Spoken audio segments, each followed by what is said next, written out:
মৃত্যু এটা শুধু বৃদ্ধ মানুষের জন্য নয়, এটা শুধু রোগাক্রান্ত মানুষের জন্যও নয়। মৃত্যু আসতে পারে যে কোনো সময়, যে কোনো বয়সে। কখনো 3 মাসের শিশু, কখনো তরতাজা যুবক, আবার কখনো শতবর্ষের বৃদ্ধ। কার ডাক কখন আসবে কেউ জানে না। কবরস্থানের মাটির নিচে শুয়ে আছে সব বয়সের মানুষ। কিছু মৃত্যু আমাদের কাঁদায়, কিছু মৃত্যু আমাদের গভীরভাবে ভাবায়।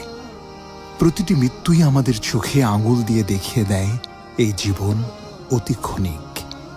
যাদের আমরা ভালোবাসি অনেকেই চলে গেছেন, আর একদিন আমরাও চলে যাব।